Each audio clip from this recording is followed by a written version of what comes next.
반갑습니다. 올 때마다 이렇게 기쁨으로 맞이해 주시고 환대해 주셔서 진심으로 감사의 말씀 드립니다. 얼마 됐는지 모르겠지만 여러분 직분자 또 세우시고 교회가 건강하게 서간다는 소식을 좀 듣습니다. 그래서 너무 감사하고요. 얼마 전에 그래서 어떤 분하고 통화를 하다가 그러더라고요. 교회가 이제 직분자가 많이 세워졌다. 그래서 속으로가 아니지 얘기를 했어요. 거기 내려가는데 인사를 하는데 혹시 직분을 잘못 불러갖고 그런 실례를 보면 어떡하나 그랬더니 하는 얘기가 그냥 인사하시면서 무조건 다 권사님 하시면 된대요. 네, 집사님하고 인사했는데 권사면 좀 그런데 권사님하고 그랬는데 집사면은 뭐 좋은 거죠, 뭐 그죠? 언젠가 또 권사님 될 건데 남자분들은 그냥 다 장로님 하면 된다고. 그래서 어쨌든 직분을 다시 이제 세우시고 교회가 아름답게 성장하는 모습들 제가 저도 같이 보고 있습니다. 교회는 떠났지만 여전히 고향 같은 교회고 우리 성도님들 이렇게 와서 한 사람 한 사람 얼굴 이렇게 뵐 때마다 흰머리가 조금 늘어난 거 이외에는 참 다 고우시고 예쁘시고 너무 밝으셔서 참 저도 기쁘고 즐겁습니다. 오늘 특별히 말씀을 통해서 하나님께서 우리에게 주시는 귀한 은혜가 저와 여러분에게 있게 되기를 소망합니다. 여러분 우리나라에 성씨가 몇 개 정도나 될 것 같습니까? 공식적인 통계를 보면 한 286개 정도가 있다고 합니다. 굉장히 많죠? 상당히 많습니다. 물론 그 중에 김씨, 이씨, 박씨가 한 45% 정도가 되죠. 이 자리에 한 반 정도는 김이 박씨가 아마 다 차지할 겁니다. 한국의 성씨의 대부분은 삼국시대 이후에 중국의 성을 차용을 해서 그렇게 만들었다고 합니다. 그런데 고려시대부터 특별히 귀족들이 우리는 저 사람들하고 좀 다른 사람들이야. 그래서 귀족들, 뼈대 있는 집안에서 귀족들이 가문의 정통성을 유지하기 위해서 족보라는 것을 만들었다고 합니다. 그러니까 단순히 뭐 성씨만 가지고 이렇게 하는 게 아니고 족보를 만들어서 우리는 저 사람 저 가문하고 달라. 또 뭐 조금 극단적으로 표현하면 우리는 저 노예 집안, 종들 집안하고는 다른 뼈대 있는 집안이야. 그걸 드러내려고 족보를 만들었다고 합니다. 저도 족보가 있습니다. 그 말은 저도 양반 집안이라는 거죠. 뼈대가 있는 집안이라는 겁니다. 여러분들 족보가 없는 집안 한번 살펴보십시오. 내 신분이 어떤가? 저는 족보가 있어요. 제가 그래서 족보를 작은 할아버지 집에 있길래 쭉 한번 봤더니 저희 족보 중에 함규라는 분이 그 고려 개국공신 태조왕건이 설립을 할 때 그때 그 개국공신이더라고요. 그래서 그 당시에 그 부총리급의 직위를 얻은 분, 그분이 이제 저희 가장 선조고 그다음에 제일 잘 나갔던 분이시고, 그리고 중간에는 뭐 그냥 좀 그래요. 그러다가 21세기의 양평에 한 명이 또 태어났습니다. 그래서 눈은 작고 뭐 그런 사람이 있는데 하여튼 아주 유명한 사람이 또 태어났어요. 그래서 예전에 이 족보가 저희 할아버지 집에 비치돼 있을 때 가끔 족보를 보면 우리 집안이 이런 집안이구나. 뭐 나 별거 아닌 것 같은데도 족보를 보면서 그래도 내가 뼈대 있는 집안에서 자랐구나.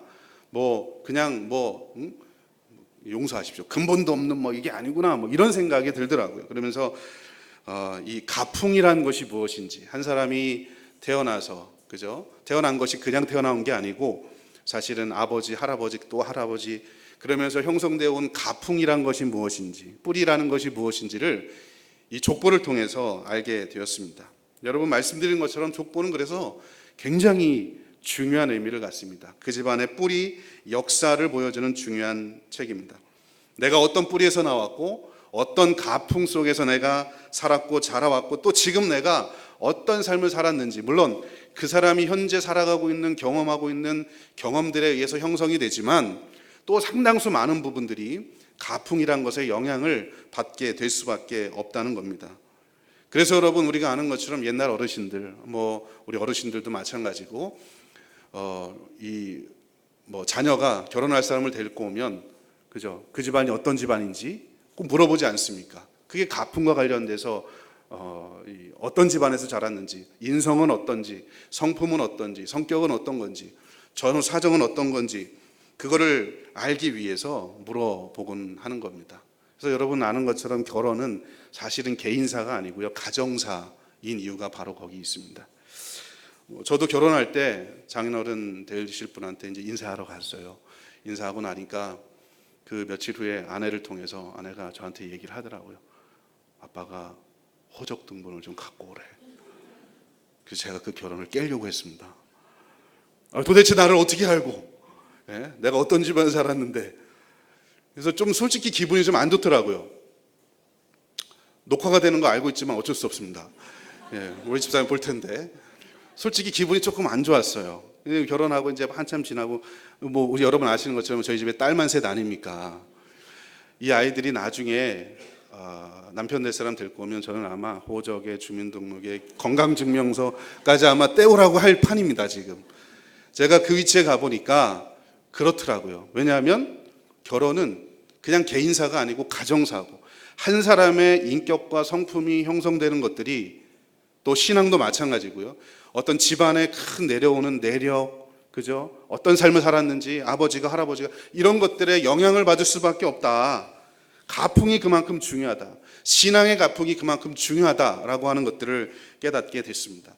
그래서 여러분, 족보라는 것이요, 그냥 내가 이런 집안이야, 뼈대는 집안이야, 그걸 자랑하는 게 아니고, 이 족보를 보면 내가 어디서부터 왔고 내가 지금 어디로 갈 것인지에 대한 기본적인 내용들을 대충은 알 수 있게 됩니다. 그런데 여러분, 성경에서 족보는요, 이보다 훨씬 더 중요한 신학적인 의미를 갖습니다.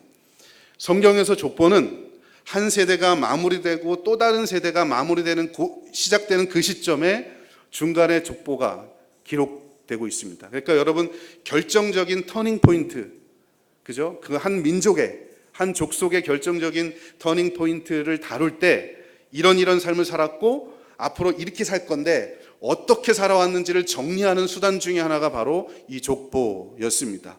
그래서 이 족보 속에는요, 하나님 앞에서 이 민족이 어떤 정체성을 가지고 살았는지, 정말 하나님이 보실 때 정통성이 있는 그런 가문인지 민족인지를 보게 되는 아주 중요한 결정적인 이 도구의 역할을 하는 것이 성경에 나타난 족보의 신학적인 중요한 의미입니다. 그러니까 여러분들이 앞으로 여러분 성경을 쭉 읽어 나가시다가 누가 누굴 낳고 누가 누굴 낳고 이런 게 있으면 일단 우리는 낳기 전에 다 자잖아요. 그죠?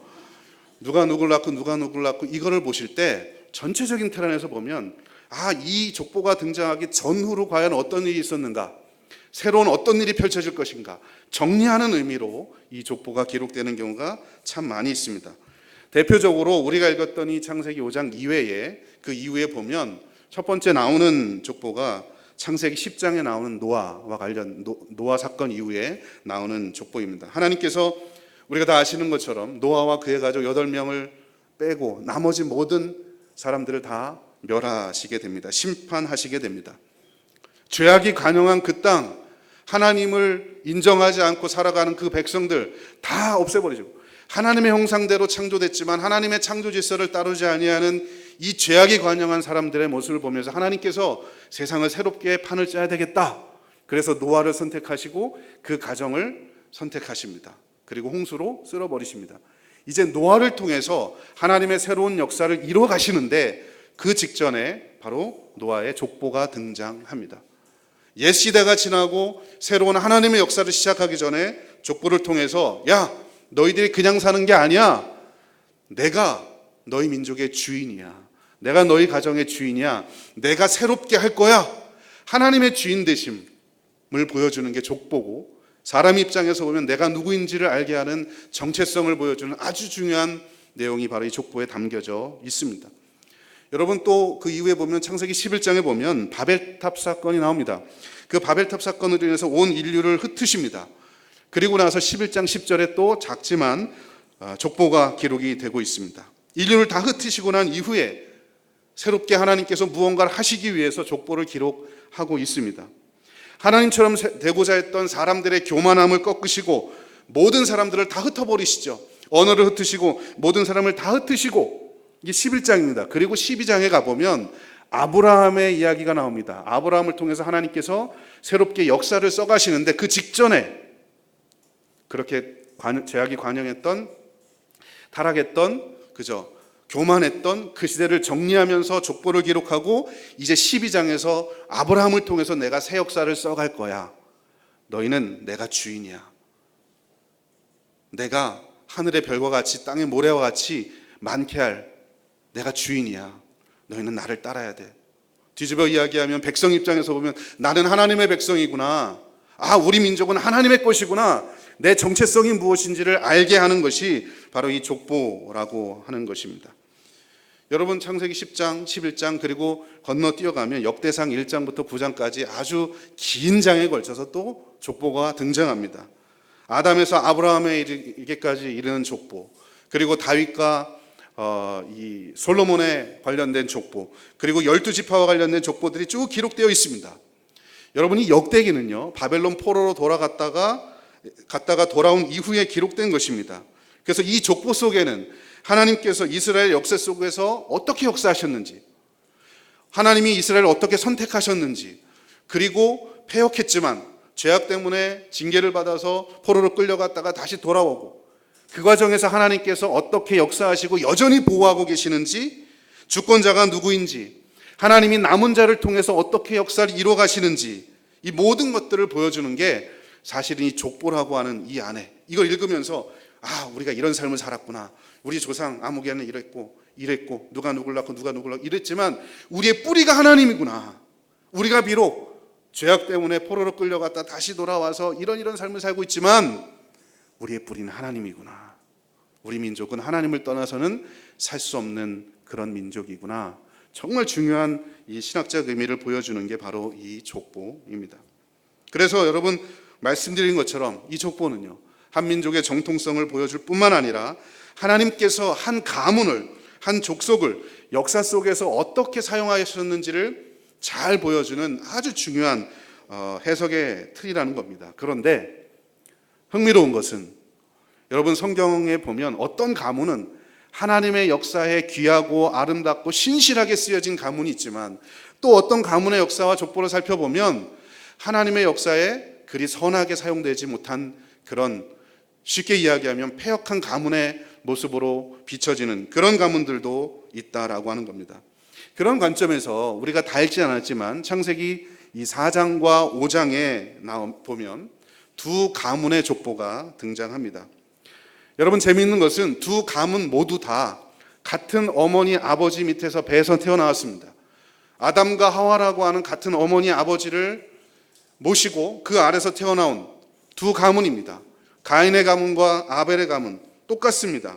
어머니가 똑같습니다. 그런데 한 배에서 태어났지만 이 두 가문의 시발점, 시조들의 삶의 모습이 달랐고 그로 인해서 그로 따라오는 모든 후손들의 삶도 완전히 180도 다른 인생의 길을 가는 모습을 이 족보가 우리에게 보여주고 있다는 겁니다. 그래서 이 본문을 통해서 과연 우리가 어떤 가문을 만들어야 할 것인가, 내가 어쩌면 여러분 이 자리에 앉아 계신 모든 분들이 우리 가문의 믿음의 족보의 맨 위에 있는 사람들일 수 있습니다.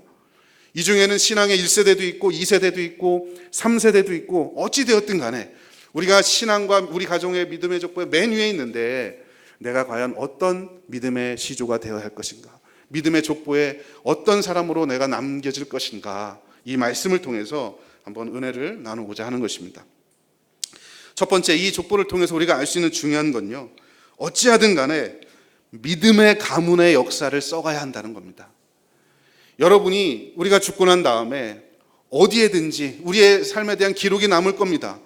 우리의 삶의 기록, 발자취를 누군가가, 우리 후손들이 바라볼 때 누군가 우리 할머니, 할아버지 정말 믿음의 발자취를 살았던 분이구나, 믿음의 삶을 살았던 분이구나, 나도 이 할머니처럼 살아야지, 이 할아버지처럼 살아야지.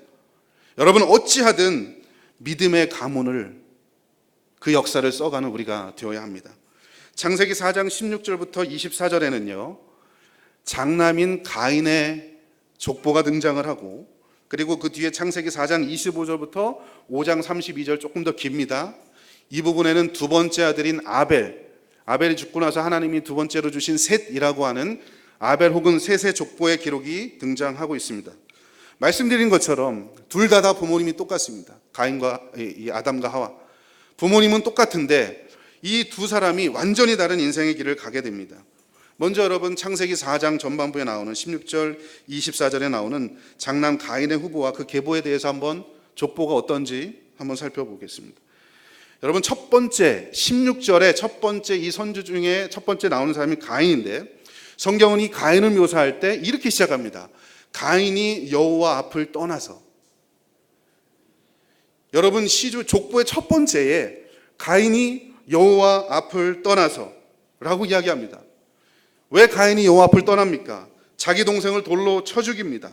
그것 때문에 그는 여호와 앞에서 살지 못하고 여호와를 떠나서 유리하며 사는 존재가 되게 됩니다. 여러분 사람은요 하나님 옆에 살아야 합니다. 하나님 앞에 살아야 합니다. 하나님과 동행하며 살아야 합니다. 그런데 여러분 이 가인의 족보의 첫 번째 나오는 그 시조 가인의 모습을 보십시오. 여호와를 떠나서 여호와 앞에서 떠나서 살았더라. 이게 첫 번째 그의 모습인 겁니다. 여호와 앞을 떠나서 이 가인이 했던 일이 어떤 일입니까? 17절 말씀을 보면 성경이 이렇게 표현합니다. 가인이 성을 쌓고 그의 아들의 이름으로 성을 이름하여 에녹이라 하니라. 여러분 여호와 앞을 떠나고 하나님이 없는 백성으로 살아갑니다. 그죠? 그곳에서 그가 했던 첫 번째 일이 성을 쌓는 일입니다. 그리고 그 성을 쌓고 성의 이름을 여호와의 성이다, 하나님의 성이다, 이게 아니라 자기 아들의 이름을 따서 에녹성이라고 짓습니다. 성을 쌓는다는 것은 두려움의 표시입니다. 하나님이 나를 지켜주시면 성을 쌓을 필요가 없죠. 어디를 가든 무엇을 하든 하나님이 지켜주시니까 성을 쌓는다는 건 두려움의 표시입니다. 범죄한 가인이 하나님을 피해 도망가기 시작합니다. 혹시라도 다른 사람들이 누군가가 나를 해하지 않을까 두려움 속에 늘 사는 거죠. 성을 건설하고 그리고 심지어는 그의 이름을 에녹성, 자기 아들의 이름을 따서 에녹성이라고 이야기합니다. 뭡니까? 하나님의 이름이 아니죠. 하나님을 높이는 게 아니죠. 자기의 가문과 자기를 위해서 성을 쌓은 것입니다. 우상화 작업입니다. 여러분 두려움 속에서 그리고 우상화를 하면서까지 자기만의 성을 건설합니다. 하나님이 이 안에 없습니다. 여호와를 떠난 백성의 첫 번째 시조의 삶의 모습이 바로 이거죠. 여호와를 떠난 가족은요 두려울 수밖에 없습니다. 여호와를 떠났는데도 행복하게 잘 산다. 그게 저주예요. 진짜 저주죠. 여러분 여호와를 떠나서 두렵습니다. 그리고 자기만의 왕국을 건설합니다. 자기의 이름을 남기기 시작합니다. 자기 자손 후대 이 자녀들의 이름을 따서 성을 건축하고 이 땅에서 천년만년 살 것처럼 그렇게 살았습니다.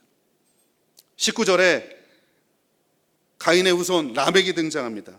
19절 말씀에 가인의 이 5대 손이었던 이 라멕이 등장하는데 성경이 이렇게 표현합니다. 라멕이 두 아내를 맞이하였으니, 여러분 인류 최초로 일부 다처제 실시한 사람입니다. 하나님의 창조 질서를 어기고 자기의 첫 번째 아내 아다 이외에 다른 여자 실라를 취해서 일부 다처제를 삼은 최초의 인물이 바로 이 가인의 후손이었던 라멕의 모습입니다. 족보가 그렇게 기록되어 있어요. 더 심각한 것은 이 라멕이 23절에 보면 자기에게 가벼운 상처를 입은 한 어린아이를 쳐 죽입니다. 살인하게 됩니다. 여러분 이 살인하는 것 누구한테 배웠겠습니까? 누구의 피를 물려받았어? 누구에게 배웠을까요? 할아버지 이 가인이죠. 자기 형제를 쳐 죽였던, 아벨을 돌로 쳐 죽였던 이 가인, 자기 조상입니다. 라멕이 자기에게 약한, 그죠? 아주 작은 상처를 입힌 이 아이를 쳐 죽이게 되는, 소년을 죽이게 되는 살인을 범하게 됩니다. 여러분 이게 가풍이에요. 그래서 가풍이란 것이 무서운 거죠. 범죄자에게서 또 다른 범죄자의 자녀들이 나온 거죠. 이 라멕이 얼마나 심각한 범죄자였냐면 사실은 가인보다 더 악한 사람이에요. 그래서 성경은요 이렇게 표현합니다. 가인에게 만약 벌이 7배라면 라멕에게는 70배가 있을 거다. 자기 조상인 가인에게 7배의 벌이 임할 거라면 라멕에게는 70배. 여러분 이건 굉장한 거죠. 갈수록 점점점 악해집니다. 그 가문이. 20절 21절에 가보면 이 라멕의 첫 번째 아내인 아다에게서 두 아들이 나옵니다. 야발과 유발이라는 아이가 나옵니다. 야발은 가축 치는 자의 조상이 됩니다. 유발은 퉁소를 잡고 수금을 부는 자, 그죠? 그 사람의 조상이 됩니다. 악기의 조상이 되는데, 여러분 악기를 통해서 뭐 즐기기도 하고 문화를 향유하기도 하지만 많은 성경학자들이 이야기하기를 이 악기를 통해서 나온 노래들이 사람을 노래하는, 하나님 없는 노래, 하나님 없는 향락의 문화를 만드는 바로 그 조상이라고 이야기합니다. 여러분 악기를 만들어서 하나님을 찬양하고 이 세상을 만드시고 주관하시는 하나님을 경외하고 높이는 그런 도구로 사용한 것이 아니고 사람의 쾌락과 만족을 위해서 노래를 만들고 향락의 문화를 만들어가는, 이것이 바로 람에게 첫 번째 아내에게서 낳은 두 아들의 모습입니다. 22절에는 람에게 두 번째 아들이었던 실라에게서 두발가인이라는 이 아이를 얻게 됩니다. 두발가인은 성경에 보면 구리와 쇠로 여러 가지 기구를 만드는 자라고 묘사합니다. 날카로운 기계들을 만드는 사람. 여러분 물론 이걸 가지고 농사를 만들 수 있는 도구를 만들었겠죠. 그런데 여러분 그것만 만들었겠습니까? 사람을 살상하는 도구도 분명히 만들었을 겁니다. 선용한 것이 아니고 이런 것들을 가지고 악용할 가능성이 상당히 큰 거죠. 여러분 여기 보시면 선조도 그렇지만 그 뒤를 따라오는 후손들도 보면 전반적으로 보면 이 가문의 모습, 족보를 살펴보면 암울합니다. 선한 사람이 하나도 없어요. 어떻게 이런 일이 일어날 수 있는가? 하나님 앞에서 범죄한 악인의 가문에서 계속해서 악인들이 등장하고 행실들이 하나님 앞에서 선한 행실이 나타나지 않았다라고 하는 것입니다. 여러분 우리가 이런 가문을 만들어서는 안 되겠죠. 우리들이 나보다 더 악한 자녀들이 만들어지고 나보다 더 신앙이 없는 자녀들이 만들어지면 안 되겠죠. 만약에 여러분 하나님 앞에 갔을 때에 야, 네 족보 좀 보자. 물론 그러진 않겠지만 족보 좀 보자. 야, 너 이렇게 있는데 너는 어렵고 힘든 가운데서 고통 속에도 믿음 지키고 야, 이 핍박받으면서 왔는데 네 자녀들 좀 한번 볼까? 손주들 좀 볼까? 점점점 나빠지면 안 되겠죠. 가인의 족보는 그렇게 돼 있어요. 근데 여러분 한배에서 나왔지만 아벨의 후손, 성경은 셋의 후손이라고 표현되어 있습니다. 여러분 아벨 셋의 후손은 어떻습니까? 창세기 4장 25절 그리고 5장 32절까지 쭉 살펴보면 셋의 후손들의 역사를 기록하고 있는데 여러 사람들이 등장하지만 그 중에 대표적인 사람들, 우리가 아는 사람들이 있습니다. 아벨이 있고요, 에녹이 있고요, 노아가 있습니다. 여러분 아벨과 에녹과 노아, 신약 성경 어디에 등장하는 사람들입니까? 히브리서 11장, 소위 말하는 믿음장이라고 하는 히브리서 11장에 등장하는 믿음의 사람들이라고 표현되는 사람들이 전부 다 아벨의 족보 속에 들어있는 사람들입니다. 여러분 첫 번째 사람 창세기 4장 25절에 아벨이 나오는데 이 사람을 성경 히브리서에는 히브리서 11장 4절에는 이렇게 표현합니다. 우리 히브리서 11장 4절을 같이 한번 읽어봅니다. 시작. 믿음으로 아벨은 가인보다 더 나은 제사를 하나님께 드림으로 그 예물에 대하여 증언하심. 여러분 믿음으로 아벨은 더 나은 제사를 하나님께 드렸어요. 창세기 기록에 보면 가인과 그 제물은 받지 않고 아벨과 그 제물은 받으셨다. 가인과 아벨과 인격입니다. 사람입니다. 삶입니다. 삶을 그리고 제사에 담아서 하나님 앞에 드린 아벨의 제물을 받으신 거죠. 그래서 하나님께서는요 그 사람을 일컬어서 히브리서에 의로운 자라고 칭함을 받았습니다. 죄가 하나도 없어서 의롭다는 게 아니고 부족하고 연약하지만 그의 삶과 일상에서의 삶과 예배하는 삶, 제물을 가지고 예배하는 삶이 하나님이 보실 때에 아름답고 부족하지만 온전하게 주님 앞에 드려졌다는 거죠. 여러분 선조가 그러니까 그 뒤에 나오는 후손들이 어떻겠습니까? 창세기 5장 21절에 에녹이 나옵니다. 이 아벨의 족보에서. 이 에녹에 대해서는 히브리서 11장 5절에 이렇게 표현합니다. 우리 에녹에 대해서 우리 한번 같이 읽어보겠습니다. 11장 5절 시작. 믿음으로 에녹은 죽음을 보지 않고 옮겨졌으니 하나님이 그를 옮기심으로 다시 보이지 아니하였느니라. 그는 옮겨지기 전에 하나님을 기쁘시게 하는 자라 하는 증거를 받았느니라. 죽음을 보지 않고 우리 갔다는 것만 알잖아요. 그죠? 그런데 여러분 여기 보시면 옮겨지기 전에 하나님을 기쁘시게 했다. 그냥 승천한 게 아니죠. 옮겨지기 전에 하나님을 기쁘시게 하는 삶을 살았어요. 누구한테 배웠겠어요? 아벨이죠. 자기 선조죠. 조상으로부터 교육받은 거겠죠. 여러분 그래서 하나님을 기쁘시게 하는 자, 유다서에서는 유다서 1장 14, 15절에는 그래서 이 에녹을 묘사할 때 거룩한 자, 경건한 자 이렇게 묘사합니다. 거룩한 사람 에녹, 경건한 사람 에녹, 하나님을 기쁘시게 한 자 에녹. 누구의 족보에 있습니까? 아벨의 족보에 있죠. 믿음의 선조로부터 믿음의 자녀, 손주들이 나오는 거예요. 여러분, 세 번째 사람 누굽니까? 창세기 5장 23절에 보면 노아가 나옵니다. 히브리서 11장 7절에는 노아를 이렇게 묘사합니다. 같이 읽어봅니다. 시작. 믿음으로 노아는 아직 보이지 않은 일에 경고하심을 받아 경외함으로 방주를 준비하여 이로 말미암아 세상을 정죄하고 믿음을 따르는 자의 상속자가 된. 여러분, 노아는요 보이지 않는 일에 경고하심을 받아 하나님을 경외하며 사는 거예요. 이 경외하다라는 말은 히브리적 개념으로 두려워하다는 개념입니다. 하나님을 두려워하는 거죠. 하나님을 두려워하니까 하나님을 경외할 수밖에 없죠. 하나님을 두려워하니까 매일매일의 삶이 코람데오의 삶입니다. 하나님 앞에서의 삶. 내가 하나님 앞에서 어떤 삶을 살 것인가? 그죠? 두려워하니까. 그러니까 하나님을 경외할 수밖에 없습니다. 경외해서 결국 그가 방주를 준비했고 결국 의의 상속자가 되었다라는 칭송, 하나님 이 히브리서 기자의 칭송을 받습니다.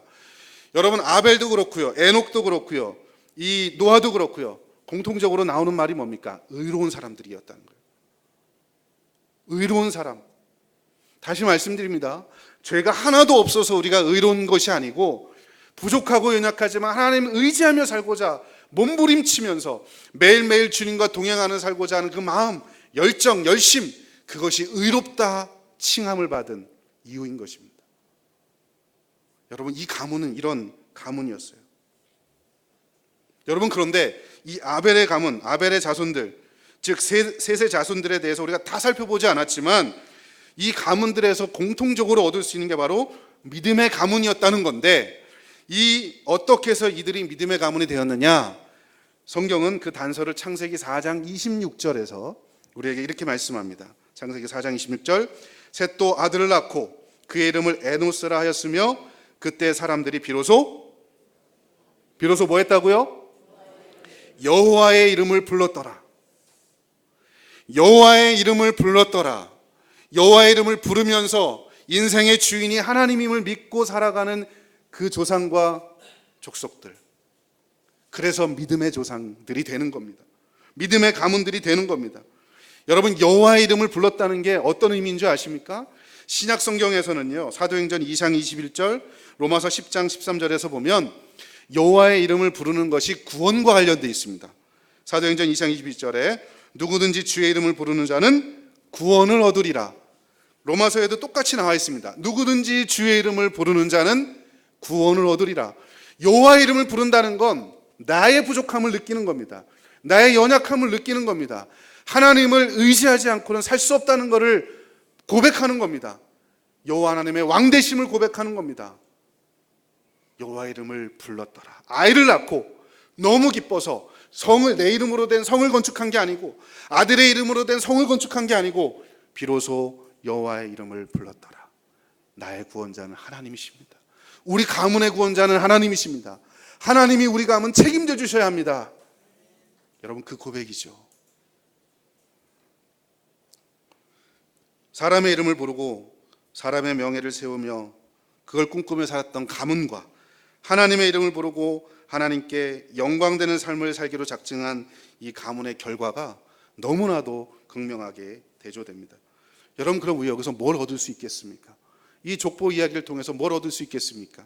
첫 번째 중요한 건요, 우리 모두가 다 하나님을 찾는, 하나님을 우선순위로 두고 살아가는 가문의 어른들이 되어야 한다는 겁니다. 특별히 여러분, 이 가문이 하나님이 귀히 쓰는 가문이 되고 또 한쪽은 폐역한 가문이 된 결정적인 이 이유들을 보면 그 족보의 맨 위에 있는 사람, 아벨과 가인이었죠. 맨 위에 있는 사람이 어떤 신앙의 모습을 가지고 살아갔느냐가 결국 그걸 결정하는 겁니다. 물론 개인의 신앙이 중요합니다. 그러나 이 개인, 어렸을 때부터 이 아이의 인격과 신앙을 형성시켜주는 할머니, 할아버지들이 중요하고요, 엄마, 아빠들이 중요한 겁니다. 내가 먼저 믿음의 신앙의 족보를 써가지 않고 어떻게 우리 자녀가 우리의 손주들이 믿음의 족보에 올라오기를 기대하십니까? 그럴 수 없습니다. 여러분, 우리가 믿음의 족보를 쓸 수 있는 것, 또 그렇지 않은 또 폐륜의 족보를 쓰게 되는 것도 어쩌면 여러분 우리들의 신앙의 모습에 달려 있는지도 모릅니다. 여러분, 어떤 족보를 써가기를 원하십니까? 어떤 조상이 되기를 원하십니까? 하나님을 떠나서 유리하는 존재, 하나님 없이 방탕하면서 즐기면서 향유하면서 이 땅의 문화를 그렇게 살아가는 이런 자녀손들로 키우길 원하십니까? 아니면 여호와의 이름을 부르며 살아가는 우리의 구원자는 하나님이십니다, 신실하게 믿고 살아가는 자녀와 손주들로 키우길 원하십니까? 어쩌면 우리의 신앙의 모습, 믿음의 족보 맨 위에 있는 우리들의 모습이 결정적인 역할을 할지도 모릅니다. 여러분, 우리 하나님 앞에서 대충 신앙생활하면 안 돼요. 둘 다 같은 뱃속에서 나온 자녀들입니다. 아마 여러분도 똑같지 않습니까? 여러분 자녀들 2명, 3명 같은 배에서 나왔는데 다 다르잖아요.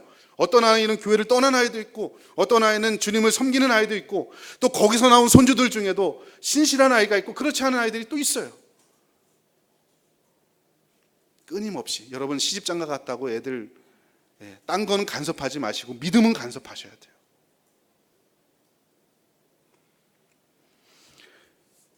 우리 집에 우리 성도님들 아시는 것처럼 아이가 셋 있잖아요.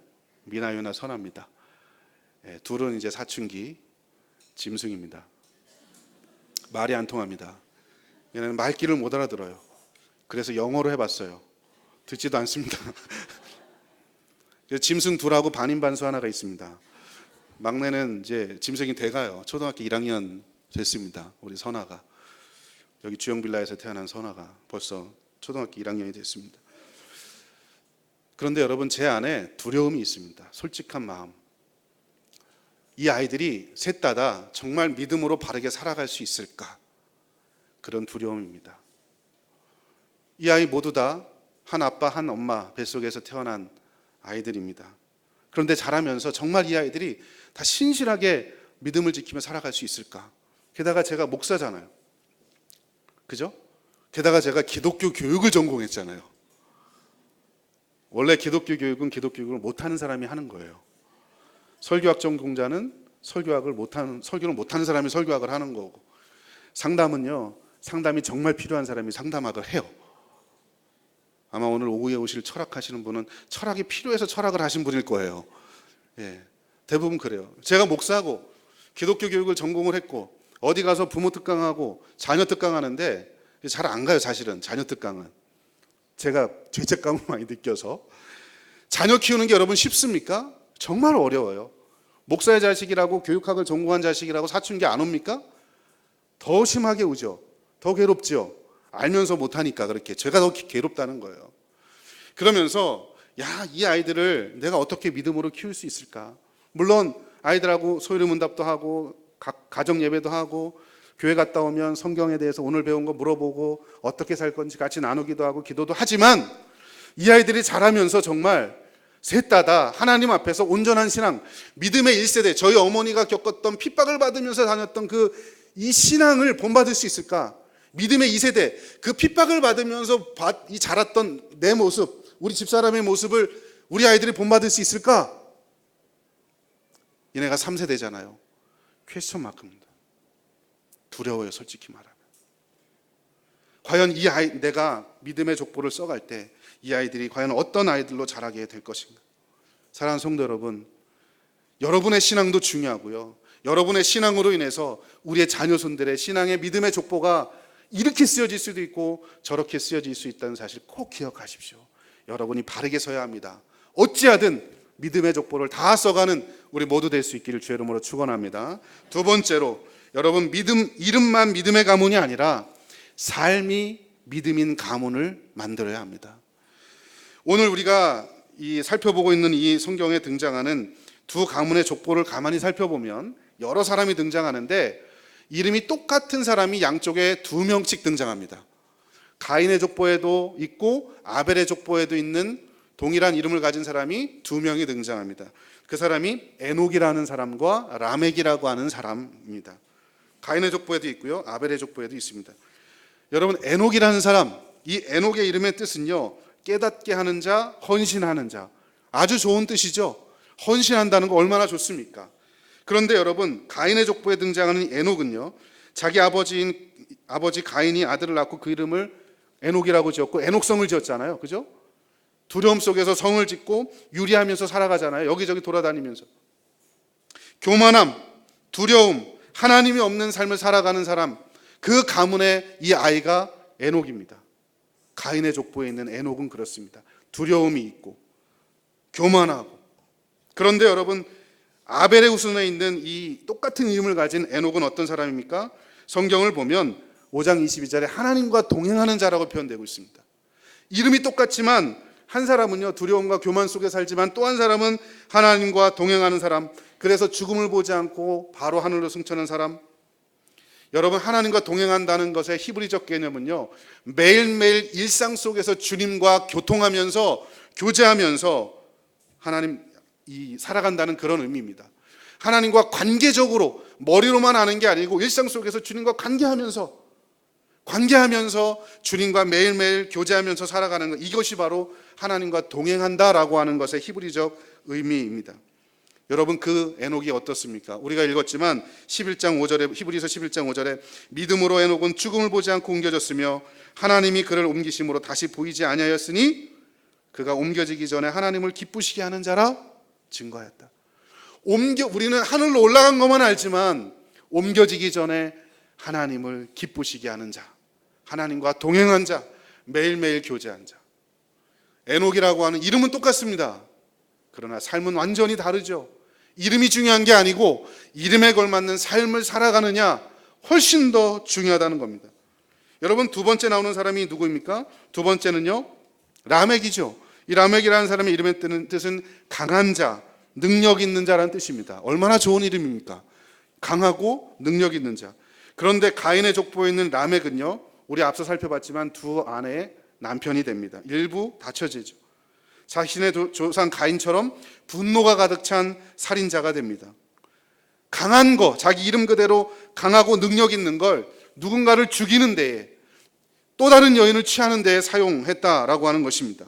그런데 여러분, 아벨의 족보, 셋의 족보에 등장하는 라멕은 어떠합니까? 강한 자, 능력 있는 자인데, 여러분, 이 사람에 대해서 정확히 자세하게 기록되지는 않지만, 여러분, 노아의 아버지, 하나님과 동행했던, 믿음을 갖고 살았던 노아의 아버지가 바로 이 라멕이었습니다.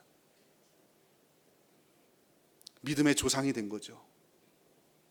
한 사람은 살인자로 살고 이름은 똑같았지만 한 사람은 노아의 아버지가 된다는 겁니다.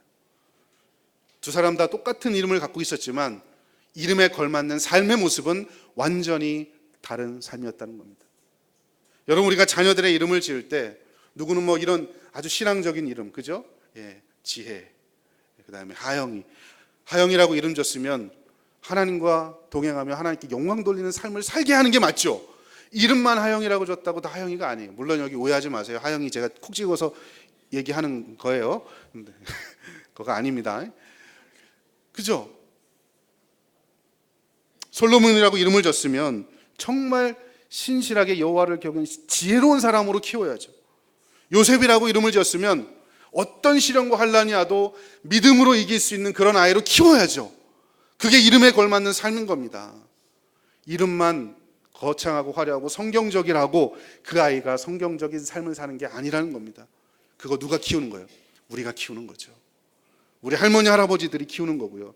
우리 엄마 아빠들이 키우는 겁니다. 이 자리에 우리 청년분들도 계신데요. 여러분도 잘 기억하십시오. 내가 만약에 가정을 꾸리면 내 신앙 지키는 것도 중요하지만 어떻게 믿음의 가정에서 또 다른 믿음의 가정을 만들어낼 것인가, 그리고 또 그 믿음의 가정이 또 다른 믿음의 가정.